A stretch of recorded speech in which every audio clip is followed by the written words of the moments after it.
WLRN Edition 96, broadcasting in 3, 2, 1. I was born woman, off my knees I will stand for my liberation. Sisters, rise again. I was born woman, off my knees I will stand for my liberation. Rise and rise again. Greetings and welcome to the 96th edition podcast of Women's Liberation Radio News for this Thursday, April 4th, 2024.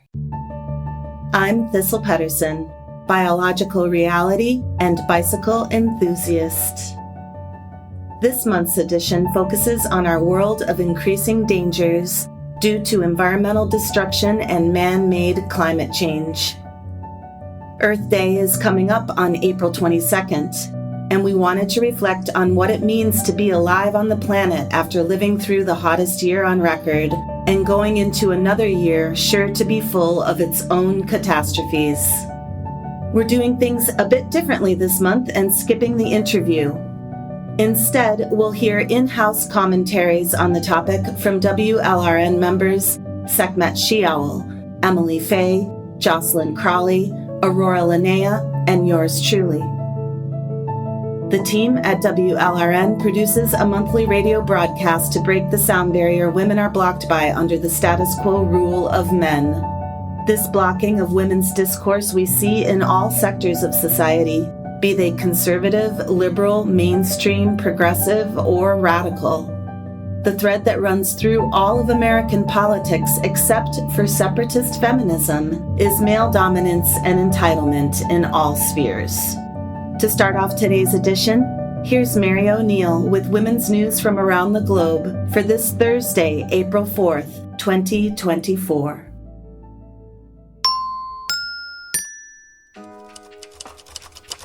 Thanks, Thistle. France has become the first country in the world to include a woman's right to abortion in its constitution. Abortion was legalized in France in 1975, and around 85% of the French population supported enshrining it as a constitutional amendment. Prime Minister Gabriel Attal told Parliament before the vote, "We're sending a message to all women. Your body belongs to you, and no one can decide for you." In Canada, the Supreme Court declared in a March 8th sexual assault ruling that the choice of the trial judge to use the words "a woman" may have been unfortunate and engendered confusion.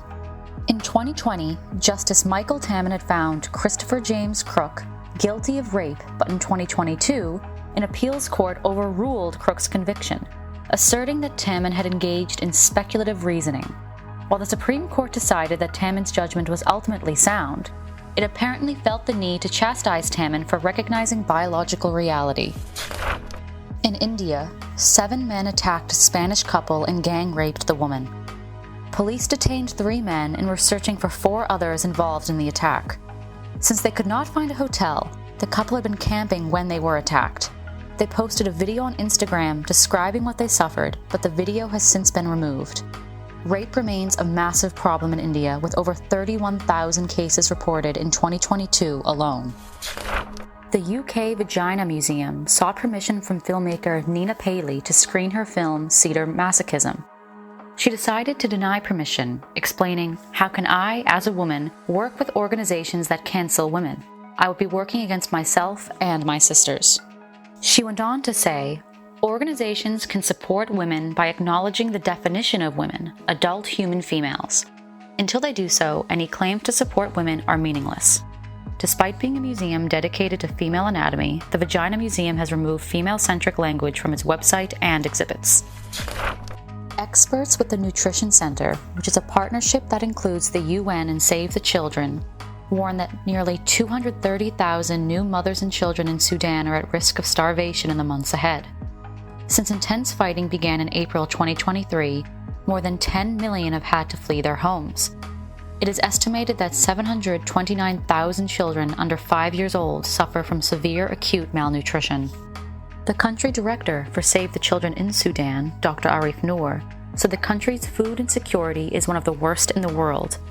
The center also estimates that 1.2 million pregnant and breastfeeding women will suffer from malnutrition this year, which puts them at risk of significant health issues and death. Leaked files from the World Professional Association of Transgender Health indicate that clinicians violated medical ethics and understood that their patients, often children and teenagers, did not understand the consequences of treatment. The files show that teenagers, some with other mental health conditions and developmental delays, have been allowed to consent to hormonal treatments and body-altering surgeries. Michael Schellenberger, president of Environmental Progress, which first published the leak files, said the so-called gender-affirming care they provide can result in lifelong complications and sterility, and that their patients do not understand the implications, such as loss of sexual function. A talk to commemorate International Women's Day, given by Alice Sullivan, entitled "Why Do We Need Data on Sex and Gender Identity?"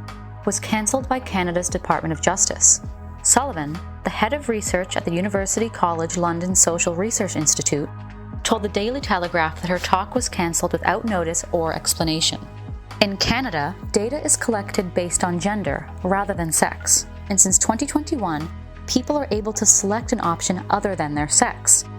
In a statement provided to the Telegraph, the Department of Justice said it cancelled a proposed internal event that was meant to mark International Women's Day in favour of promoting a whole-of-government event offered by the Canada School of Public Service that aligns more closely with the theme of the International Women's Day 2024 of investing in women and accelerating progress.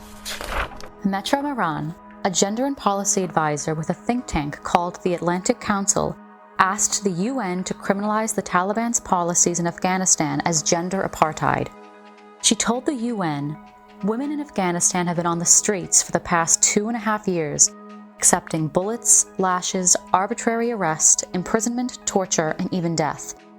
Ms. Maran herself fled the Taliban, but she continues to devote her life to fighting for the rights of her fellow women. The Taliban announced that it would resume flogging and stoning women to death in public for adultery. Safia Arefia, lawyer and head of Women's Window of Hope, said, "Now, no one is standing beside them to save them from Taliban punishments. The international community has chosen to remain silent in the face of these violations of women's rights." Sahar Fatrat, a researcher with Human Rights Watch, said of the Taliban, "They tested their draconian policies one by one and have reached this point because there is no one to hold them accountable for the abuses. Through the bodies of Afghan women, the Taliban demand and command moral and societal orders. We should all be warned that if not stopped, more and more will come." On International Women's Day, Indigenous women marched in Puyo, Ecuador, as they do every year, to demonstrate for women's rights. To quote Glenda Yasakama, a Shuar woman, "Marcho por la vida, por estar aquí, por todas las mujeres, por si un día no estoy, quiero que las demás marchen también por mí." I march for life, to be here, for women, and if one day I'm not here, I want others to march for me too. That concludes WLRN's World News segment for Thursday, April 4th, 2024. I'm Mary. Share your news stories, announcements, and tips with us by emailing info@wlrnmedia.com and letting us know what's going on.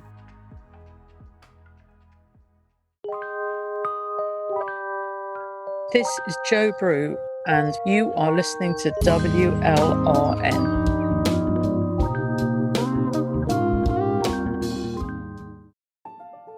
Earth Day is coming up on April 22nd, a day to recognize the work to heal our Mother Earth. In recognition of this day, we invited our members to write up commentaries to weave into a tapestry of WLRN perspectives and views this April 2024 on planet Earth. The effort to establish Earth Day began in 1969 when a Wisconsin junior senator who, along with the rest of the country, watched as a 3 million-gallon oil spill devastated the Santa Barbara coast and its wildlife. Through bipartisan effort, the strategy for Earth Day was modeled after the peace movement, and thus was planned a nationwide consciousness-raising campus teach-in for April 22nd. Earth Day 1969 was a success and led to a swath of environmental legislation in the years that followed. It also was successful in uniting Americans across party lines for the purpose of protecting the planet from the ravages of industrialization. Roughly 20 million Americans took to the streets in support of Earth Day, recognizing that the health of the planet trumps politics. Here now is Sekhmet SheOwl starting us off with her commentary. After Sekhmet's, we'll hear from Emily Faye, Jocelyn Crawley, Aurora Linnea, and Thistle Pettersen. Listen for Thistle's song Bike Lane, an ode to phoenixes rising from the ash and gardens returning.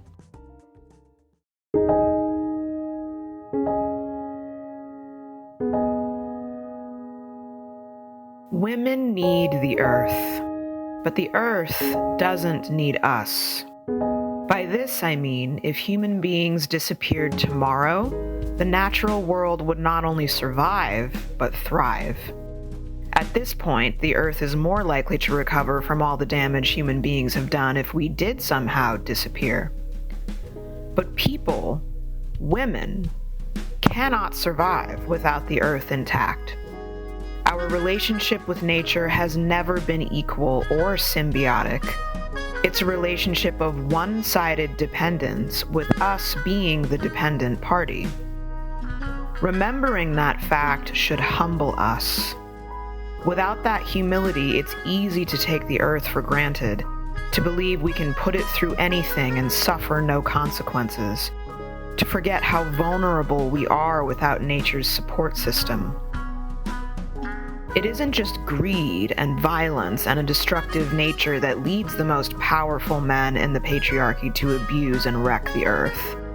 It is their arrogance. The arrogance of believing they themselves can survive without the natural world. And it isn't just our physical survival we owe to the earth.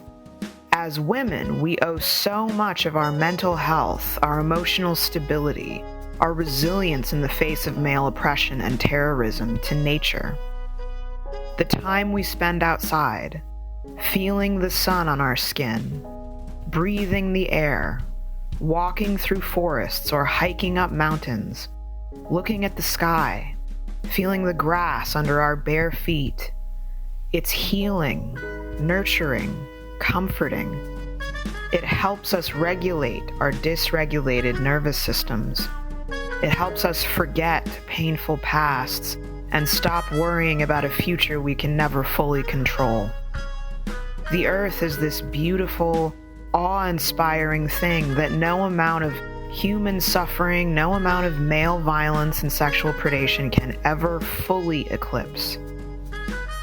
For thousands of years, women have suffered on this earth at the hands of men.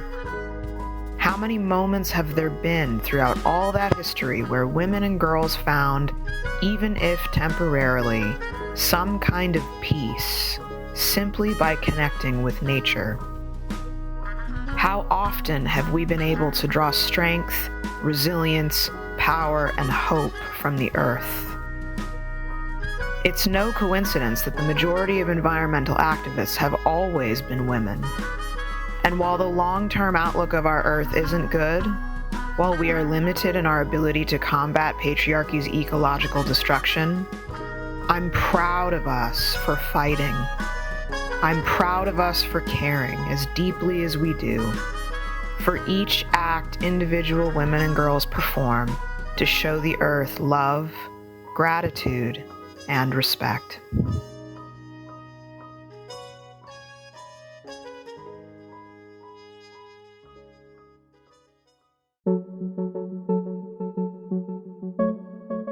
When I was growing up, my mother taught my brothers and me to turn the water off while we were brushing our teeth, and to turn the lights off if we weren't in the room, and to take short showers so as not to waste water. We recycled, and my mom had a special contraption for drying freshly washed Ziploc bags. An ever-present looming climate disaster has always been a part of my conscious mind. Once when I was in high school, I got into a screaming fight with my best friend after she threw a banana peel out of the car window while we were driving on the highway. "How could you?" I bellowed at her. "How could you be a litter bug?" She laughed at me, said I was overreacting and being ridiculous, that banana peels are biodegradable and it would break down on the side of the road.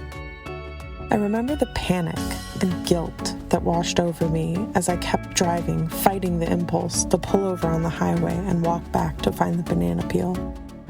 Why would she do something like that? Hadn't she learned about littering in elementary school? Hadn't she seen that Native American man crying on the mountain of trash? We never spoke about the fight again and continued to be friends. But my view of her had been altered. She was bad now. She had done something bad. She had littered, and littering was bad and wrong, and now she, too, was bad and wrong in my mind. After high school, I moved to New York City, where it was even more uncool to care about things. Growing up, I had felt the weight of responsibility to stop the climate disaster. I felt I could, that we all could recycle enough to stop it from happening. But in New York City, my friend's attitude was not my fucking problem. But I could never help myself from clicking on headlines promising to teach me 10 new ways to be more environmentally friendly in my everyday life. But I was always disappointed to find the tips were things I already did or couldn't do because I was poor. Where were the next 10 tips I could follow? What if I already was washing my Ziploc bags and never buying bottled water? What if I already lived in a densely populated apartment building and took public transportation? The truth was, doing the behaviors did not alleviate the ever-present sense of doom like I wanted it to, and oftentimes I found the rigidity of my actions alienated me from my friends. It just wasn't cool to bring my friends' recycling home in my purse for proper disposal. Then one afternoon I was sitting in the cafe at Whole Foods, and I watched a worker collecting trash from the many differently labeled bins and putting them all into the same bag. Was it all a lie? Why would Whole Foods have brightly colored bins for food scraps, plastics, glass, paper, and landfill, if it was all going to landfill? In one lunchtime, I became just as jaded and cynical as all my other New York friends. It doesn't matter. My actions don't matter, and I cannot stop the climate disaster with recycling. I still try my best not to be wasteful, to buy in bulk when I can to reduce plastic, but more so to save money. Most importantly, I stopped thinking of myself as a good person for doing the right things and other people as bad for doing the wrong things. The frenzied thoughts of judgment I had against people who weren't building their lives around environmentalism stopped and were replaced with compassion and curiosity. Most people are just trying their best every day and being fed corporate propaganda that makes stopping the climate disaster caused by multi-billion-dollar companies my personal anxiety doesn't help me, and it doesn't help Mother Earth. For this Earth Day, I ask our sisters to research the companies that are collecting your household waste and learn exactly what actually gets recycled there, and stop putting items that these companies are not able to recycle in your bin at home. Most recycling companies in the United States are only capable of recycling type 1 and 2 plastics, so it is much better to put numbers 3 through 7 and anything that has a recyclable symbol on it, but no number, into the trash. The latest dirty trick these companies are playing on us is by putting the recycling symbol on things that are not at all recyclable. This and the so-called wishful recycling of well-meaning environmentalists causes more harm than good in our current system. The best we can do is band together and hold male-led companies accountable for hundreds of years of willfully and recklessly destroying our wilderness and waterways for profit, and stop judging and criticizing each other.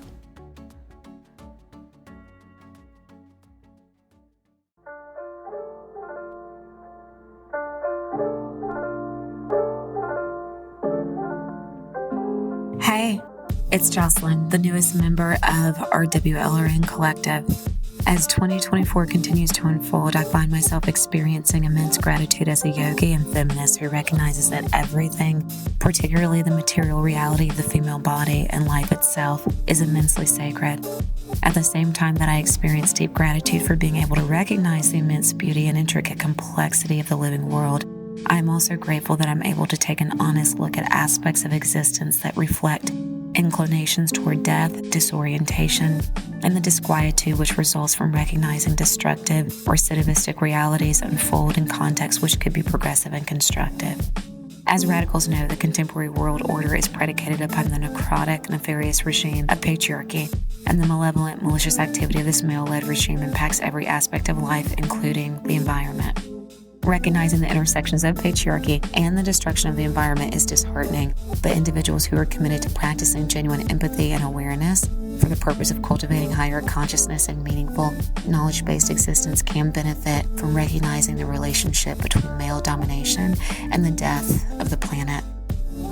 That patriarchy is predicated on and includes evaluation of toxic masculinity as a viable modality through which to experience life is clear. What some may be shocked or intrigued to know is that the principle of toxic masculinity, which is predicated upon men believing that they have to reject attitudes, actions, and associations which are deemed confluent with femininity and femaleness, permeates the realm of environmental destruction. For example, research demonstrates that women leave a less substantive carbon footprint, recycle more, and litter less than men. The team of researchers who began from this premise sought to discover whether men have a greater antipathy towards environmentally conscious behavior and, if this is the case, why. The researchers, recorded in an article called "Masculinity is Killing the Planet," questioned 2,000 participants in China and the U.S. to determine whether they would categorize various products and actions as feminine or masculine. According to the study, the men were more likely to view environmentally friendly products and actions as feminine. At the same time, the men were more likely to select environmentally malevolent products and harmful activities as a modality through which to assert their masculinity. In one experiment, participants saw a gift card with a floral design and were instructed to imagine using this pink gift card to buy something. According to the study's findings, men who saw the card were more likely to imagine buying a product that was bad for the environment than men who were shown a neutral gift card. Another experiment found that both women and men asserted that using single-use plastic bags in a store setting is masculine, while utilizing a reusable grocery bag in a store setting is feminine. While this article went on to make many more intriguing assertions which reveal the interconnected nature of toxic masculinity and environmental destruction, what I found most compelling was researchers suggesting that, in light of the information found in the aforementioned studies, a potential solution would be to incorporate marketing strategies that use fonts and colors more traditionally associated with masculinity to entice men to be more environmentally friendly. Here, I see what I have come to conclude is a prototypical response to the realization that patriarchy dominates, and individuals who live within the system of domination must learn how to operate within it. This prototypical response, whether intentionally or unwittingly, sustains patriarchy by asserting that individuals who operate within realms of domination must learn how to accommodate oppressors by subtly or saliently shifting systems such that their shape and form is confluent with or conducive to the existing system of hierarchical valuation of men and devaluation of women. In this case, to counter the male proclivity to demonstrate hostility and harm towards the living world as an assertion of their manhood, individuals who hope that men will stop operating in a malevolent capacity must encourage them to demonstrate environmental sensitivity in ways that subtly reinforce their masculinity. The dissociating environmental concern from fonts and colors that are traditionally associated with femininity is a prerequisite to prompting men to engage in the preservation of the natural world, privileges members of the master class, men, within a system in which they are already experiencing substantive privileges. Therefore, the process of accommodating the oppressor within this context of attempting to engage men in the process of experiencing empathy towards the living world only strengthens the regime of patriarchal domination by ensuring that prototypically toxic masculinist ways of relating to the environment gain primacy and prevalence. At the same time, the valuation of prototypically masculine ways of relating to the environment is a form of female erasure, which involves obscuring or displacing signifiers of femininity, whether those include floral imagery, pink coloring, or other visual motifs, and thereby reinforces the devaluation of women and the feminine as fundamentally inferior or mutable to the superior and permanently present nature of maleness. The necrotic, nefarious nature of the patriarchy is reinforced in other thought worlds, including the work of Ali L. Benars in her important article, Let's Heal the Planet by Letting Go of the Patriarchy. In this article, Benars explains that historically, egalitarian principles gave shape and substance to the way men and women interacted, such that equality rather than domination and submission impacted the ecology of the environment. Benars explains that matriarchal principles were once integral to the world's operations, such as the valuation of community, compassion, and cooperation gave shape and substance to the socialization process. In studies of hunter-gatherers, the division of labor unfolded such that members of both sexes brought in a similar range of calories for their communities. The approach to allocating resources was more communal, and the relationship between children and parents was more profound.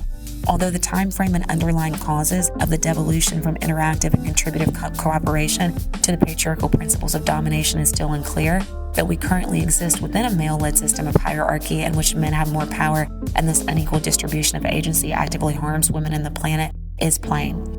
As noted by Benares, the modern world was marked by a transition into a similarly selfish and aggressive patriarchal society has led to the accumulation of resources which has spiraled into deforestation, global pollution, wars, and consumerism to the point of eventual self-destruction. That this devaluation of the planet is directly linked to the patriarchy is often a marginalized aspect of discussions regarding the environment, but Benares is prudent in identifying the destruction of the living world within the context of male rule because understanding the underlying causes of the problem, or getting to the root of things as radicals like to do, is a precursor to resolving or at least understanding the nature, depth, and scope of the dire situation. If one agrees to the assertion that matriarchal societies maintained a deeper commitment to egalitarian communal ways of relating to both people and the planet, it seems that the revivification of social systems predicated on matriarchy, rather than the support for or denial of the prevalence of patriarchal principles adversely impacting the environment, is a tenable solution for environmental degradation. Let's consider how men consistently view both the environment and women as elements of the object world which they can subordinate and consume for their own perverse pleasures. The objectification of women transpires in a plethora of contexts, including but not limited to pornography, prostitution, and surrogate motherhood, while the objectification of the living world transpires through processes such as the displacement of animals from their natural habitat and hunting expeditions which culminate in the depiction of murdered animals as products for sale in the form of bull horns and buffalo skulls on websites. When considered carefully, I continually construe the patriarchal system of domination as reflective of principles reinforcing separation, with this process involving the construction of the world in terms of first, defining some beings as subjects and others as objects, and second, determining that the subjects, men, have the right to determine what happens to the objects, women, animals, and all other aspects of the living world. People all over the world, particularly women, are offering tenable solutions for the horrors and atrocities created by patriarchy, and one concept I found particularly intriguing was that of integral ecology. Integral ecology is a view that everything in the universe is interconnected, and I think that this principle of connectivity is more likely to precipitate empathy towards other beings, thereby challenging and potentially even eradicating the principle of otherness designed by patriarchy to ensure that some individuals' ideas and institutions are naturalized as ideal and included, while others are rejected as inferior, valueless, or undesirable. The feeling, sense, and material reality of separation engendered by patriarchy precipitates the normalization of environmental abuse, and conversely, the principle of integral ecology, with its emphasis on recognizing the connection between everything, can likely enable individuals to view themselves as a part of, rather than separate from and above, the natural world. If the principle of integral ecology becomes central to human consciousness, the potential for cooperative coexistence with the natural world might reverse much of the environmental damage engendered by patriarchal principles. That is my hope.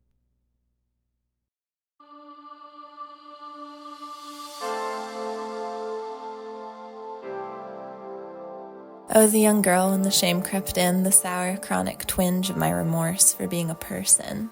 Humans are a blight on the earth. I thought we are a disease, malignant and malign. Like parasites, we eat up everything beautiful and vital and seep our poison ugliness into what remnant we leave alive, so it wastes away in anguish, gnawed and degraded.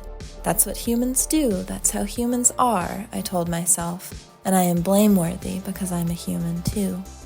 I was horror-struck by the razing of forests, by the government execution of wolves, and the number of manatees killed by speedboats each year in Florida, by sea turtles disfigured by plastic soda rings, by Arctic drilling, oil spills, by housing developments and sprawling landfills, by farms like death camps full of tortured animals bred only to be killed and eaten, by people's indifference for the chipmunks and squirrels they'd crush so casually, with their hateful cars, never stopping, never caring. And I knew I was part of the problem, because I was born a person. Worse yet, I'd been born in America, meaning I was part of the society most unforgivably responsible for every single one of these atrocities. I was implicated and I was ashamed. My great plan to save the world, conceived at the age of 8 and presented to my father with the somber, earnest gravity of an agonized child, was that we humans had to do ourselves in at once to release the wounded earth from our cruelties. Despite the entirely reasonable, measured critiques my father raised in answer to my proposal, the most compelling for me at that time being the hitch that if everyone who cared about the earth offed themselves, only careless people would remain, so everything would get even worse. I maintained for years, well into young womanhood, that voluntary auto-extermination was the sole, truly sensible, long-term solution to the humanity crisis. Only when we are gone will the earth be able to heal, I thought. I was sure the world would be better off without me. The wolves, the woods, the oceans, the flower fields, the moon-color moths, the orange-spined newts, even the soil, delicious like dark cake in its wet-scented blackness, would be better off. Everything and everyone I loved would be better off without me. I was sure of it. Often enough, I stumble into days when I feel this way still, and indeed, there is a documentary that I adore, and which I watch a few times a year when I'm feeling desperate for reassurance. It's called Radioactive Wolves of Chernobyl, and it's about the blossoming back of the wilds in the Chernobyl exclusion zone. Since the nuclear reactor exploded there in 1986, humans have been forbidden from living in that place, and because there are no humans, in spite of the technically lethal radiation, all other species have flourished. Bison, wild horses, catfish, wolves, dormice, hawks and cranes, ferns, the brilliant golden reeds spindling through the walls of rotted cabins. If I'm being honest, this film is one of the few things that gives me real, unsentimental, rugged-boned hope, a hope I can dig my fingers into, chew on, not that floppy pastel saccharine hope we're force-fed as anesthetic. It reminds me of the tenacity of life's will to continue living. The living earth is so much vaster and wiser in its cyclical ancientness than we are capable of grasping, and though we are harming it hideously, and though it will shift forms in response to the violence that we inflict, we will never destroy it. It's a kind of hubris, really, to think that we could. To paraphrase Rachel Carson, the war that we wage against nature is, in reality, a war waged against ourselves, for we will be the ultimate casualties. Soon enough, the earth will shake us off and move on. Ever disloyal to my species, the deep grace of this truth is precious to me. Yet, although I have zero hope for human society in its current iteration, I'm no longer ashamed to be human. Since becoming a feminist, I've learned that humanity, per se, is not the plague. This society that brutalizes the earth is not human society, generally speaking, but rather patriarchal society, the man-made system that has plundered, oppressed, and murdered its way to global dominance over the last 5,000-odd years. Life's enemy is this industrial civilization, the kingdom of the fathers. It is millennia of male rule that have driven us to the state of ecological breakdown already underway. Women did not author nor engineer the ecocidal civilization, though to avoid slipping into theories of biological supremacy, we're obliged to recall that we can't say for certain we would not have had we been at the helm. Still, the fact remains, we did not make society what it is today. Our class did not. As participants in it, we are inevitably complicit in its destructiveness, but we neither devised nor initiated the massacre. Knowing this, I no longer lobby for the great human die-off, that altruistic ushering in of our extinction. Instead, my heartsick devotion to the earth and its creatures I have repurposed to serve as engine for my dedication to the feminist movement, the struggle to rip patriarchy clawed out by its envenomed root. Because I see now that the solution to ecocide is to end male dominion. Feminism, as I understand and as I practice it, is an urgent response to the patriarchal atrocity complex, in defense not only of all women, but of all beings, of life itself. Every move we make to resist and to undermine patriarchal civilization, to tear it down, to disarm it, is an act of kindness and care for the living earth. And through our actions, we begin to redeem ourselves as human beings. I believe this now. My shame is thinning. I long to see what we might become after the fall of man. For the first time, sisters, I think maybe I could love my own species.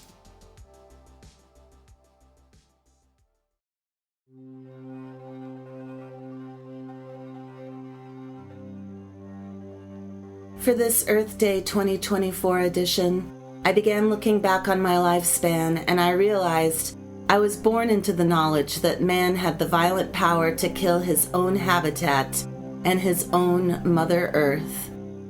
Earth Day was founded in the USA in 1970, 2 years after I was born. I was born into environmental doomsdayisms.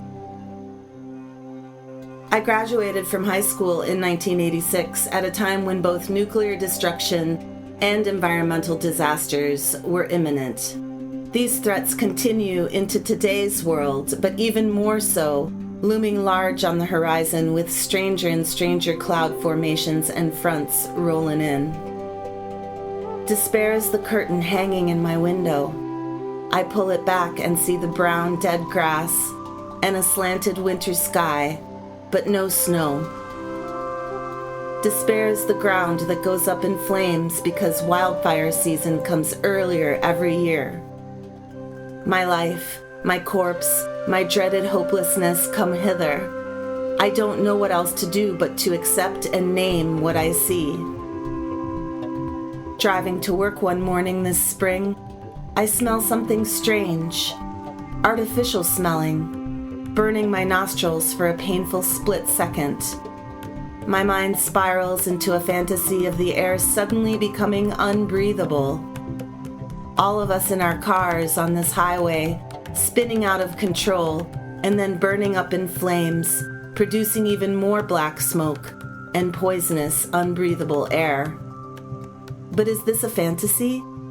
The longer I live, the more disasters, war, and suffering I observe due to male-led negligence, aggression, and nonchalance towards certain peoples and the living earth. Is it a fantasy, or am I tapping into my intuitive knowledge that something is very wrong these days? I feel the warning in my blood, my ancestral DNA sounding an alarm every day as we continue to teeter on the edge of chaos and black smoke. I wait for the phoenix to rise in my waking dream, but there is only charred flesh and corpses that remain on the horizon.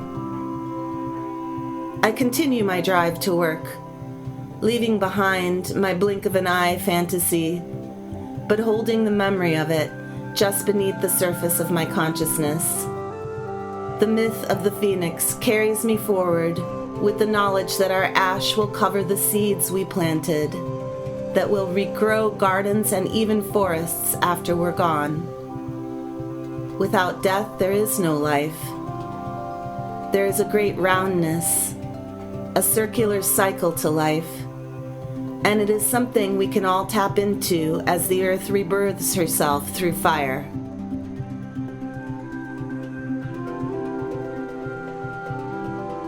Yet I continue to despair not only for the four-leggeds, the mosses, budding trees, and birds aflight, but for humanity ourselves. Yes, some form of life will exist after our extinction, but we won't be there to see it, to make art about it, to dance and sing about it. And the pathways to our extinction are so bloody, so horrific and painful, that it feels impossible to process. Because I am human, and it is through my eyes that I see the world, it's very challenging to let go of the form of life we took on this planet, and to know and understand that men used this form to destroy not only ourselves, but multiple other earthly life forms that live here too. What a grave misuse of our amazing hand and opposable thumb. Our fingers and hands should be in wet clay, making sculptures and pots, not on guns, swords, and nuclear arsenals. Let's just say that a lot of painful energy has been created, and that we must feel it and transform it in the old ways of alchemy and earth magic to break free. I have to work through my despair every single day to get out the door in the morning, and at times it overwhelms me, and I just carry it around with me all day until a moment of song or dance brings me back into the room. And let us not forget, it's the idea of male supremacy enforced by male violence that lies at the root of killing the earth. Male dominion is why we need radical feminism, to name the problem and begin banding together for comfort and potential solutions rising from the grassroots. This last song is one I wrote while on a musical bike tour with another musician from the Riot Folk Collective in 2005 in the Pacific Northwest. We were riding down the coast when Hurricane Katrina hit Louisiana. This was a time when the crisis of peak oil and gas was publicized by politicians like Al Gore. Soon after getting the news of the hurricane hitting New Orleans, we began to see gas prices go up in Oregon. While getting my bike fixed at a gas station in a little town called Tiller, my folk musician companion wanted to write a song about the hurricane, so we both got out our guitars and wrote our respective songs. About a year later, I recorded mine in the studio with a bass player and guitarist. The lyrics paint a picture of what it felt like to be riding bicycles on a busy road full of cars, but with no other bicycles present despite the paint on the asphalt of a white bicycle denoting our little lane to the right of all the motor vehicles. Here's my song, Bike Lane.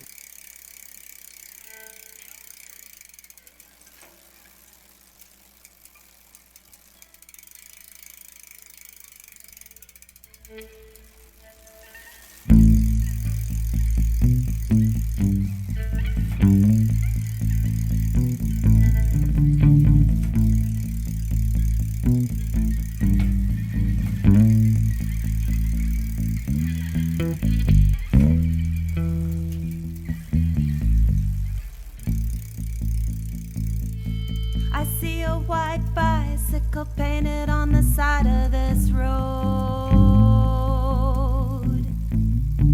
On a clear shoulder where no bicycles go. I think about the storm, how it moves so fast. But would it have happened if we didn't burn gas?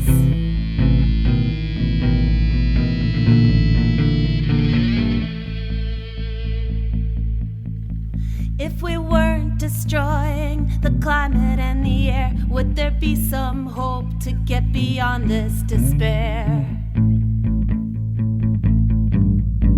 'Cause this bike lane, like social change, is too little. It's too late.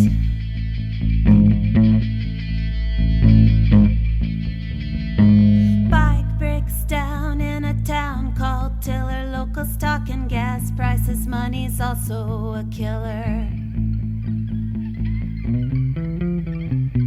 Just like our history, the systems it's created. If you'd asked me before, oil was always outdated. Think of all of those who've died and now the climate refugees. Poor and black people again on their knees.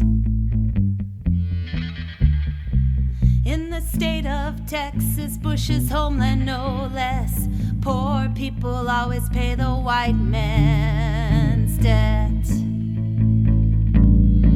And this bike lane, like social change, is too little. It's just too late.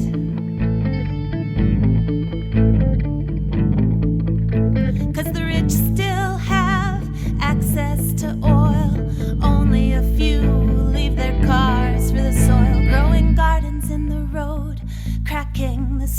not afraid to look below at what lies beneath, rising up from the ash from a smoldering log, holding hands, lighting sounds, sifting through the fogs of our history and evolution. It's coming so fast, the end of oil economy, the end of our gas. But this bike lane, like social change, is too little. It's just too late. It's too late. It's too late.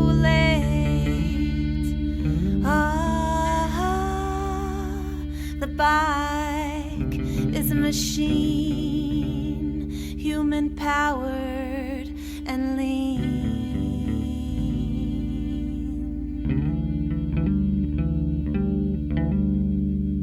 And it's more fun than veggie oil powered anything. So pick up an axe, chop the concrete, plant gardens in the earth you find beneath. But save some pavement for us, for our joy machines. Riding cross country, we'll plant our seeds. Till this bike lane, like social change, grows wider, and we fly away.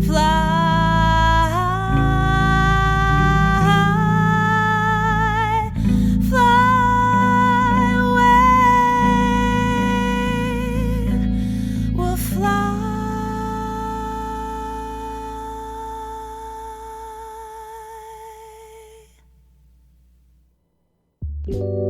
You are listening to WLRN.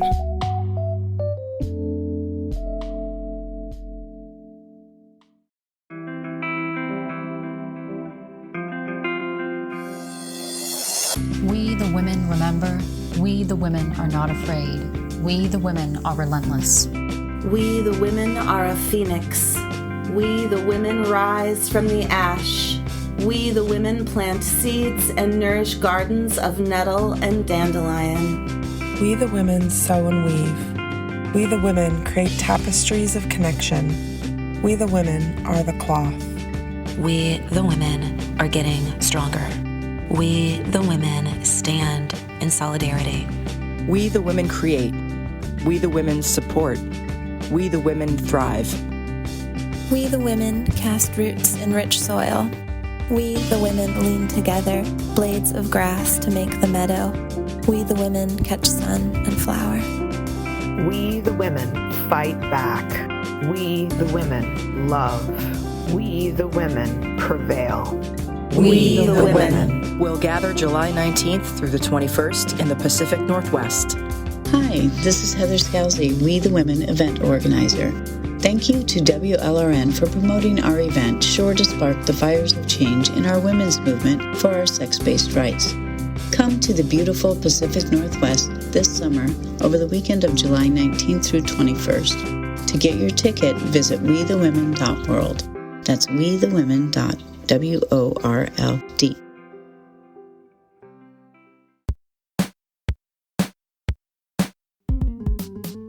Thanks for listening to WLRN's 96th edition podcast, dedicated to our Mother Earth and Earth Day 2024. WLRN would like to thank our members this month for sharing their views and commentary on the state of the environment. Thank you so much, Sekhmet, Emily, Jocelyn, Aurora, and Thistle. Until next time, this is Jenna, signing off on another WLRN podcast.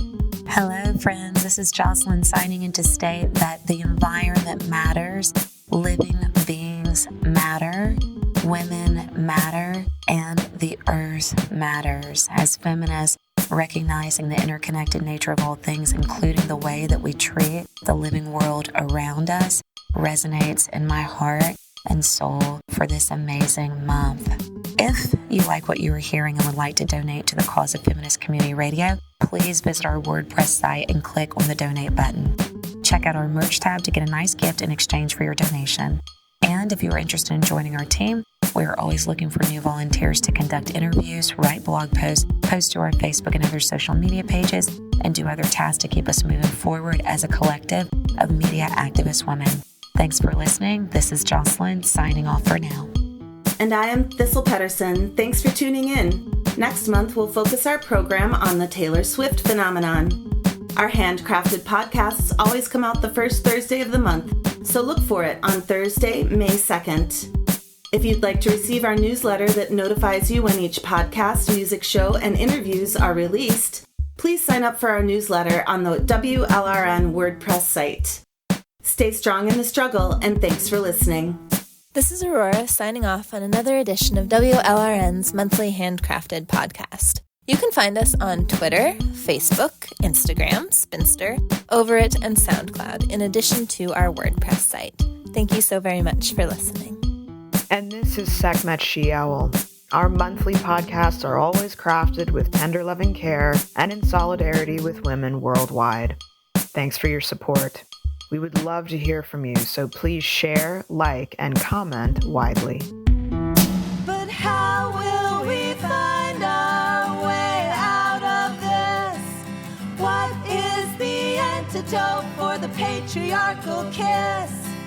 How will we find what needs to be shown? And then after that, where is home? Tell me, where is my home?